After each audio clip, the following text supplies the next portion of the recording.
Balancing act, another rate increase, and a crazy rental market. Grab your coffee. Let's talk about what I've been seeing in the Toronto real estate market.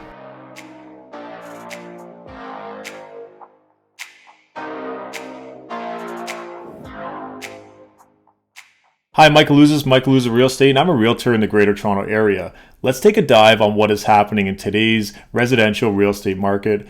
There have been many headlines recently that have been speaking of a shift or a change in the market, something that we've actually been seeing for a few months now, but now that it's mainstream media, we seem to be hearing about it more and more. As much as the volume of sales are down across the Greater Toronto Area by approximately 40%, pricing still remains fairly strong, up 9% compared to May of last year, but down overall from last month. The overall appreciation in real estate will continue to cool as long as interest rates continue to rise. The pace at which homes were appreciating across many areas in the Greater Toronto Area were not sustainable, and actually cooling off is pretty welcome in all honesty. Inventory levels of available homes for sale will continue to rise, normalizing these appreciations. We're now at just over 2 months of inventory, which means that if all properties were to sell, we'd be out of properties in just over 2 months. Back at the start of the year when prices were going astronomically high, we were at about 2 weeks for some areas in the Greater Toronto Area. The sales volumes for condos have also begun to slow as the borrowing costs are rising.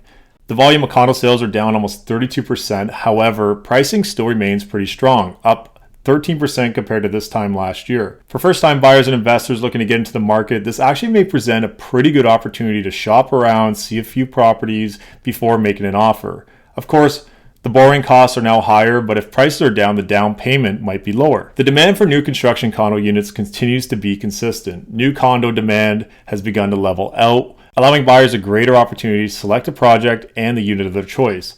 Previously, acquiring a unit in a high-demand project felt like winning the lottery.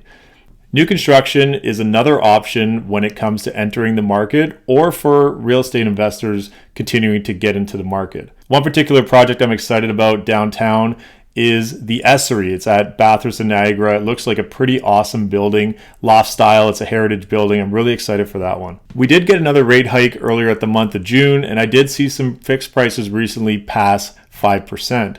It's always best to speak with a mortgage professional about rates and what kind of options are out there. The biggest key is the monthly cost, as that's where most people will notice the rate as a monthly payment. As we've seen a slowdown in the market, I've been noticing that the A-plus properties, the ones that are unique, well-staged, presented well, properly priced, have still been getting a really good amount of action. In certain pockets of Toronto, we've also seen very strong demand compared to properties in some of the suburbs outside the city. The Greater Toronto Area is pretty widespread, so the average prices don't always tell the entire story. The B-level properties have been showing the best opportunities in my opinion, the ones that need a bit of work but still are great properties. They might be priced a little bit too high, or they might have just been sitting on the market a little too long.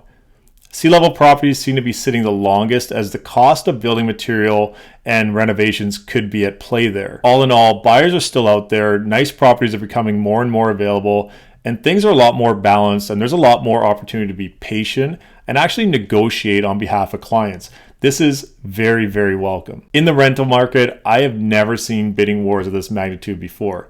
Last year at this time, it was possible to get a one-bedroom condo for somewhere around $1,800 to $2,000 a month.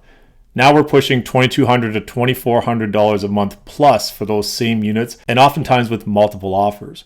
We've been seeing a lot more inventory come to market, and the good stuff is gone within days. Being prepared when looking for a lease is super important. I've covered that in other videos. If you have any questions, feel free to reach out. That's your coffee and markets. I'd love to hear what you think is coming for the Toronto real estate market. Fire a comment down below. Let's have a great conversation.